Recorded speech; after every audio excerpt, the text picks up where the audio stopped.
નમસ્કાર, બુલેટિન ન્યૂઝમાં આપનું સ્વાગત છે। વિશ્વ પ્રસિદ્ધ યાત્રાધામ શ્રી કષ્ટભંજન દેવ હનુમાનજી મંદિર સાળંગપુર ખાતે ધૂળેટી પર્વની ધામધૂમપૂર્વક ભવ્ય ઉજવણી કરાઈ। બોટાદ જિલ્લાના બરવાડા તાલુકાના સાળંગપુર ગામ ખાતે આવેલ સુપ્રસિદ્ધ યાત્રાધામ કષ્ટભંજન દેવ હનુમાનજી મંદિર કે જ્યાં તારીખ 25 માર્ચ 2024 રોજ વિશેષ ધૂળેટી પર્વ નિમિત્તે વડતાલ ધામ શતાબ્દી મહોત્સવ એवं શતામૃત મહોત્સવ સાળંગપુર ધામના ઉપલક્ષમાં શાસ્ત્રી હરિપ્રકાશ સ્વામી તેમજ કોઠારી વિવેક સાગરદાસજી સ્વામી અને અથાણાવાડા સંત મંડળ દ્વારા સતત ત્રીજા વર્ષે ધૂળેટી પર્વની ભવ્યાતિ ભવ્ય ઉજવણીનું આયોજન કરાયું, જેમાં કષ્ટભંજન દેવ હનુમાનજી મહારાજને દિવ્ય રંગોના શણગાર કરાયા હતા તો સમગ્ર મંદિર પરિસરને ભવ્ય ડેકોરેશન કરી સજાવવામાં આવ્યું હતું।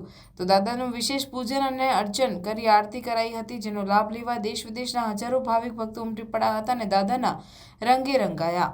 શ્રી કષ્ટભંજન દેવ હનુમાનજી મંદિર સાળંગપુર ખાતે ધૂળેટી પર્વની સપ્તધનુષ્યની થીમ પર ભવ્યાતિ ભવ્ય ઉજવણી કરાઈ, જેમાં વિશેષ કરીને રાજસ્થાનના ઉદયપુરથી 51,000 કિલો નેચરલ પાવડર કલર લવાયો હતો, જે દાદાના ચરણોમાં ધરાવી અને ભાવિકો સાથે ઉજવણી કરાઈ। તો વિશેષ કરીને 10,000 કિલો કલરના એર પ્રેશરથી સપ્તધનુષ્યની થીમ પર 400થી પણ વધુ 60 થી 70 ફૂટ ઊંચા હવામાં બ્લાસ્ટ કરાયા હતા। 60 જેટલા ઢોલીઓ દ્વારા નાસિક ઢોલ પર નાસિક ઢોલ થીમ પર આધારિત ભક્તિ ગીતો વગાડી ઉપસ્થિત સૌ ભાવિક ભક્તો અને સંતોને મંત્રમુગ્ધ કર્યા હતા।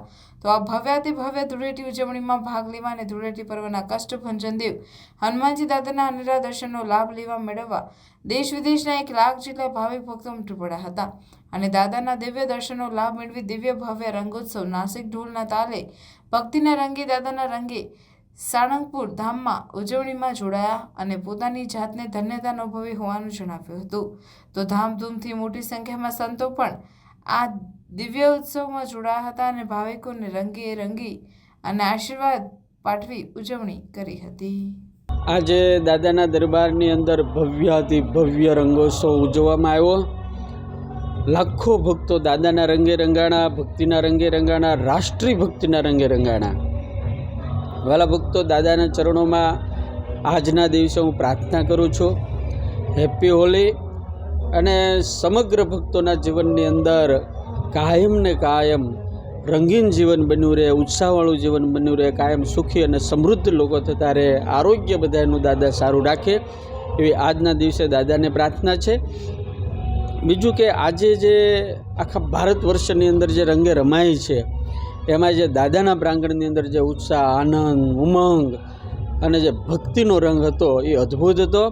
તમામ ભક્તો બહુ ખુશ થયા, બહુ રાજી થયા। દાદા સદાયની માટે અને આવા નવા ખુશ રાખે એવી દાદાને પ્રાર્થના।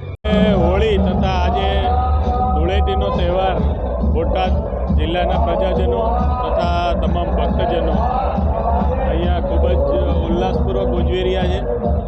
તમામને બોટાદ જિલ્લા પોલીસ પરિવાર વતી અને આપ સૌ પત્રકાર મિત્રોને ધૂળેટીની પર્વની ખૂબ ખૂબ શુભેચ્છાઓ પાઠવું છું અને તમામ પ્રજાજનો અહીંયા બોટાદ જિલ્લાની અંદર આ રીતના ઉત્સવો ખૂબ જ શાંતિપૂર્ણ અને સુરક્ષિત માહોલમાં ઉજવે એ માટે બોટાદ જિલ્લા પોલીસ હંમેશા કાર્યરત રહે છે અને સુરક્ષા જળવાય એ અમે સુનિશ્ચિત કરીશું।